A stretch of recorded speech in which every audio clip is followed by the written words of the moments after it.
I played every single Clash lane, all 30 plus of them, and you know what I found? Only a few champions can actually hard carry games completely on their own. No teammates? No problem. A ton of you loved my last video on the Dark system, and I kept seeing the same question. When are you doing a Clash lane guide? Well, today's the day, because Clash lane, it's all about solo playmaking. No relying on randoms, just you making big plays. Early game, it's all about micro dominance, hitting every skill shot, winning every trade. Late game, macro decisions, knowing exactly when to rotate, when to fight, and when to push. So in this video, I'm breaking down the top 10 Clash lane heroes to shatter the Dark system and solo carry your rank.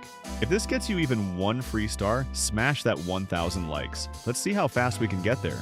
Oh, and comment below, what guide should I make next? Alright, let's get into it. Alright, coming in at number 10, we've got Alan.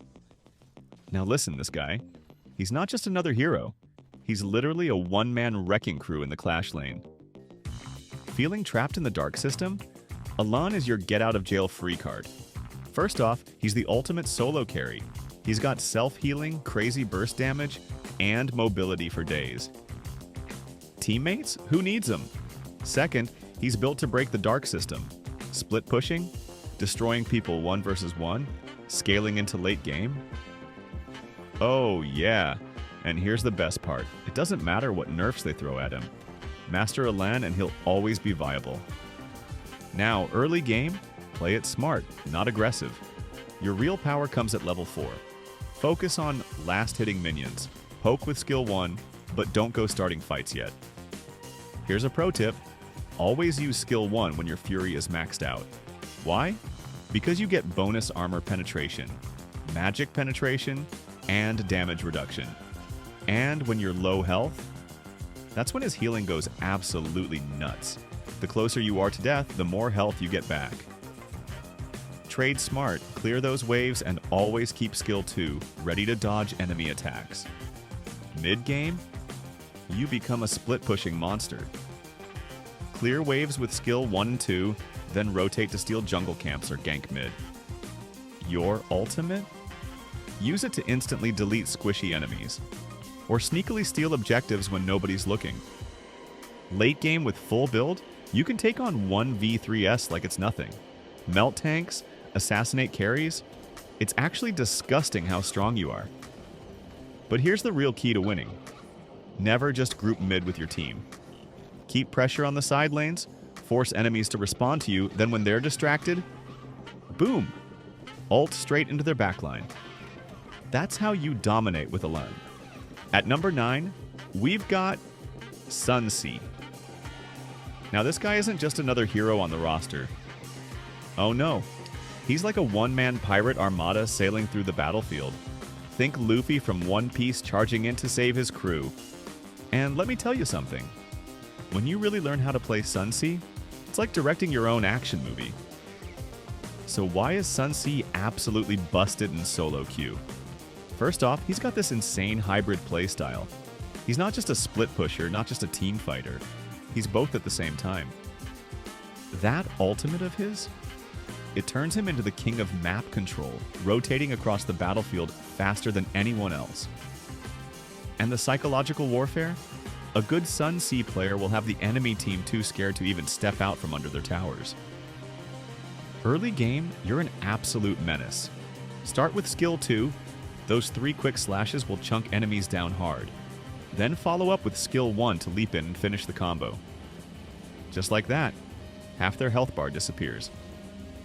Once you hit level 4, that's when the real fun begins. You become this roaming nightmare. Gank mid, invade the jungle, pressure bot lane. You should be everywhere at once. That ultimate isn't just for team fights, it's your ticket to complete map dominance. Here's the beautiful part. A well-played Sunsey makes enemies terrified to even farm. They'll play so passive, you can just take over the entire game. Mid-game, there's 2 golden rules. First, take every turret you can get your hands on. Your wave clear is ridiculous. Second, in team fights, you go straight for their backline. Delete their mages and marksmen first, and the rest of the fight is basically free. Late game, your role shifts a bit. If you're winning, keep up that split push pressure. Your ult lets you join any fight instantly. If you're losing, you become the bodyguard. Use that ultimate to knock away any assassins diving your carries. Master this playstyle and Sunsey isn't just strong, he's practically unbeatable in solo queue. Because here's the real secret. Sunsey isn't about flashy mechanics. It's all about pressure. Make the enemy team panic, and they'll basically lose the game for you. At number 8, it's Arthur. This dude is straight up wild in Honor of Kings, like he's labeled a tank, right? But he hits like he forgot that memo entirely. He's this frontline menace who's hard to kill, dishes out crazy damage, and once you've got the hang of him, he turns into your go-to solo carry. So what makes Arthur so busted right now? First off, he's super easy to pick up, but don't let that fool you. He's got way more depth than people give him credit for. Second, he literally has everything. Self-healing? Yep. Damage block? Got it. Burst damage? Oh yeah, plenty of that. And when you drop him into the dark system, he thrives. Early game, Arthur owns his lane. His first skill is your main tool. Use it to poke, chase, or dip out when things get spicy. Quick tip. Go first skill. Auto attack, first skill again. That combo, it chunks people. And when you're clearing minions, time your second skill right as they get low. That's how you squeeze out the most healing. Now mid-game, that's when the fun really starts. Once you hit level 4 and unlock your ult, you become a roaming problem. Wave clear is easy with your spin. You can snipe objectives with your execute damage and rotating to mid. Free kills all day. Then late game Arthur, just forget about it. Once you're full build, you're basically a raid boss. Dive into the backline, spin through their whole team while healing like crazy, and if your team's behind, no stress. Your ult can straight up steal Tyrant and flip the game. Bottom line, Arthur's not about flashy combos or quick duels. He's about sticking it out. The longer the fight, the stronger he gets, and that's exactly how you take over games with him. Alright, coming in at number 7. It's Lubu, the ultimate solo carry. This guy melts people with true damage, but only if you can land those skill shots. So yeah, precision matters. But when you get it right, it's game over for the other team. Now, a lot of players say Lubu's weak early game, but that's only true if you don't know the trick. Here's the deal. Hit your first skill from just the right distance, and boom, you stack up that true damage fast. Even tanks start sweating. It's all about smart positioning. Mid-game? Okay, he's not great at taking towers. Fair enough. But in team fights, he turns into a total nightmare. Mages, marksmen, they're running the second he dives in. And late game? Man, if Lubu lands his ult on you, you might as well start walking back to base. Not only does he chunk your carries, but he's healing like a brick wall while doing it. Like, how is that even legal? He completely breaks the rules. Tanky enough to frontline, but hits like a hyper carry. That's why when you master Lubu, you don't just win games, like you dominate them. Now at number 6, let me introduce you to Kaiser. He's not just some regular tank, this guy's a walking fortress. He shrugs off damage like it's nothing, and the wild part? He hits back hard. Here's the build you'll want to run with him. So what makes Kaiser so busted right now? First, the man's a straight up damage sponge. He can tank more punishment than most teams can throw at him. Second, he's got this sneaky burst that deletes squishies even when he's full tank. And third, this one's huge. He's your ultimate insurance policy when you're stuck with terrible teammates in the dark system. Seriously, Kaiser turns chaos into control. Early game, you're already a pain to deal with. His first skill, Shield Bash, lets you trade while blocking damage, and it's like fighting with cheat codes. And here's a pro tip. Master his passive Iron Will. Time it right, and you can block the enemy's biggest abilities like a boss. Then once you hit level 4 and unlock Unbreakable Will, you become an absolute menace in team fights. From that point on, you can start every fight with that crazy engage range body block their carries like a pro, and tank objectives forever while your team burns them down. Late game with full build, it's pretty much over for the enemy team. Team fights? Just flash plus ult into their backline and watch the panic set in 1 versus 3. You'll probably survive, and maybe even take out 2 or 3 of them. Need to face check a bush? No problem. Nothing can burst you down. Kaiser isn't just a tank. He's the ultimate solo queue safety net. Master him, and you'll be carrying games without even needing to rack up kills. Charging in at number 5. Lian Po. This dude is basically the Hulk of Honor of Kings. The more damage you throw at him, the stronger he gets. Stuck in the dark system? Lian Po can drag you out of it on his own. So why is he so good in Clash Lane? First off, his healing is wild. Most enemies just can't keep up. Even if you get ganked 1 versus 2, he's the kind of hero that turns it into a double kill. He's built for solo queue. Doesn't need backup. Just send him top and let him go to work. Use skill 1 and skill 2 together to poke and clear waves at the same time. Pro move? Make sure skill 1 hits both minions and the enemy laner, then instantly follow up with skill 2. That combo chunks. Hit level 4, your ult sends people bouncing like they're on trampolines. Let enemies push into you. Lian Po loves chasing people down. Start split pushing. Your wave clear is insanely fast. Feel free to steal jungle camps too. You win most 1 versus 1 anyway. And when it comes to objectives, just tank it all. You're built for it. Team fight time? Dive into their backline, ult to stun everyone, and clean up with skills 1 and 2. He can legit 1 versus 3 thanks to how much he heals. If your team's behind, just split push. It'll take half the enemy team to stop you. And here's the secret. Lian Po gets stronger the longer the fight goes, so don't hold back. Go all in. Coming in at number 4. When you take Mi Yue into Clash Lane, she plays a bit differently than she does in mid. But if you know what you're doing, she can become a complete menace. Start every trade with skill 2, the tether. That's your go-to move. Play it aggressive. Most top laners can't handle her boosted basic attacks. Use the bushes to your advantage. Catch enemies off guard with the tether, then follow up with skill 1 for some clean damage. Once you hit level 2, that's your moment.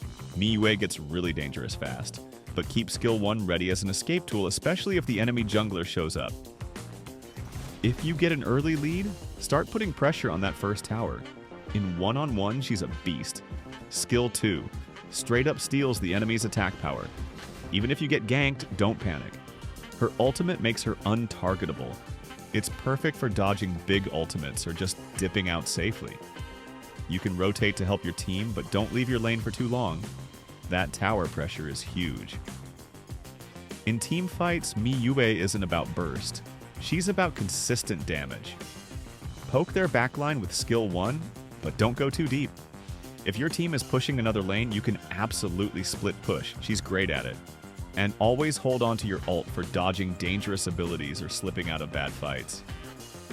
Bottom line, Mi Yue gets stronger the longer a fight goes. Her power comes from smart trades and staying alive.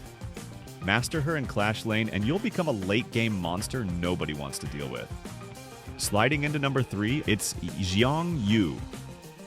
This guy is a total fortress in the Clash Lane. He's got the crowd control, the tankiness, and the tools to completely throw off enemy formations. If you want a frontliner who can dictate how every fight plays out, Xiang Yu is the one. Start your lane with skill 1. It gives you a quick dash for either engaging or backing out, and it's great for grabbing early objectives like River Crab or contesting that first wave. From there, keep it smart and steady. Focus on safe farming, and try to sneak in your third basic attack whenever you can. It knocks enemies back, which is amazing for controlling trades and creating space. When it's time to fight, use skill 2 during the trade, not before. It gives you a defensive boost and slows your target, making it easier to land autos. Just don't overextend. You're not super mobile without your ult, so always keep an eye on the map for jungle pressure and stay close to the bushes for vision. Once you hit level 2, that's your first real power spike. With both skills ready, you can start playing more aggressively. If the enemy laner steps too far forward, knock them back toward your tower. That trade is all yours. As the game progresses, Xiang Yu shines in the mid-game. He's excellent at holding towers thanks to his bulk and CC. Clear waves, punish dives, And if you're ahead, start pressuring the enemy turret bit by bit. Now, when it comes to team fights, this is where Xiang Yu turns into a beast. Lead the charge with your ultimate. Try to hit multiple enemies and mess up their positioning. Then follow up with skill 1 to isolate key targets and keep them off balance. If anyone dives your backline, you've got the tools to peel and protect your damage dealers. You're tanky enough to eat a lot of damage. Soak it up and keep your squishies safe. And the best part? Zone control. Just your presence makes enemies think twice. In siege situations, you can tank tower shots for your team or shut down enemy pushes with your CC and wave clear. If your jungler shows up for a gank, that's your moment. Dash in with skill 1 to knock the enemy into danger, then drop your ult to lock them in place. That combo almost always leads to a kill. And during big objective fights like Abyssal Dragon, you're the one leading the charge. Your ult can scatter the enemy team and create the space your team needs to secure the objective. At the end of the day, Xiang Yu is all about control. Controlling trades, controlling space, and controlling fights. Master his knockbacks, time your defensive buffs well, and use your ultimate to shake up team fights. Play him right, and you'll be the immovable object that holds the entire game together. Coming in at number 2, it's Shin. This champion is a mechanical monster, one of the most skill-intensive heroes in the game. In the right hands, he can solo carry games even against the toughest matchups. Shin has 2 forms. Human form, also called Domination, which is great for team fights. Devil form or Revenge, better for split pushing and dueling. Personally, I prefer human form most of the time. It's more reliable in coordinated fights and brings a ton of value when you're grouped with your team. That said, mastering both forms is key, and knowing when to switch is what separates a good Shin from a great one. Start with skill 2. It helps you clear minion waves fast and poke your lane opponent at the same time. Once you unlock skill 1, don't waste it. Save it to dodge skill shots, avoid ganks, or close the gap when you're sure you can win the trade. Your first real power spike is at level 4. That's when the fun begins. Switch to human form if you're ahead, and go for trades. The damage output is insane, especially with well-timed skill 1 leaps and enhanced basic attacks. Remember, that leap also gives you immunity while casting, which is huge for dodging key abilities. Now, if you end up falling behind, don't panic. Switch to devil form, build more attack speed and some defense, and focus on split pushing and pressure. But if you've got solid mechanics and know your matchups, sticking to human form gives you better damage and more carry potential. One of the nastiest combos you can do in human form is skill 1 leap plus enhanced slashes, followed by skill 3 if someone jumps on you. That ult deals burst damage, grants immunity, and scares squishy enemies off instantly. Then just use skill 1 again to disengage or reposition. Pro tip: keep skill 3 ready when the enemy has a dive comp. It can save you or turn a fight in your favor with clutch immunity and burst. I've grinded a lot with Shin, and I'm telling you, once you master his form swapping and combos, you'll destroy even high-rank Chinese lobbies. Mid-game is where you shine. Stick with your team, play for objectives, and you'll carry fights just by existing. In late game, consider swapping to devil form and split push when team fights look risky. If the enemy team is building tanky or sustain-heavy builds, they're playing around your burst. So adapt. Always think a step ahead. Shin isn't just about mechanics, he's about mindset. Once you truly get the hang of him, Shin becomes the dark horse of the dark system. And trust me, the dark system itself will be saying, "I kneel before you, my lord." And finally, at number 1, the ultimate spam king. This guy's an absolute menace. If you hate thinking too hard and just want to roll over people by smashing buttons, Dunn is your guy. He's like Arthur on steroids when it comes to skill spam. From early game, you just mash skill 1 and skill 2 to clear waves, trade non-stop, and bully your lane opponent. By the time you hit level 4, you're ready to gank, take jungle creeps, and pressure every lane. The sustain on this hero is wild. He just won't go down. A well-played Dunn cannot be stopped by any solo laner in a fair fight. He's the kind of hero that makes enemies rage because killing him feels impossible. In mid-game, roam constantly. Help secure Abyssal Dragon, gank mid, pressure jungle. You can even teleport to farm lane if needed, just always make sure to clear your clash lane first and keep the pressure up. And in late game, it's simple. Spam. Everything. Cycle your cooldowns, keep your infinite combo going, and become the frontline monster your team can rely on. The only way you lose fights is if your team completely ignores the map. Otherwise, Dun's just unkillable. So there you have it. The final tier list for Clash Lane to break the Dark system. 2 dark horses in this meta? Ta, who's finally getting the recognition he deserves. And an off-meta gem used in high mythic lobbies. Dia-chan. Don't sleep on her. I really hope this breakdown helped you level up your Clash Lane game and push those ranks. If this guide gets you even 1 star closer to Mythic, don't forget to like, subscribe, and drop a comment telling me what hero or lane you want me to cover next. Thanks for watching, and I'll catch you in the next one.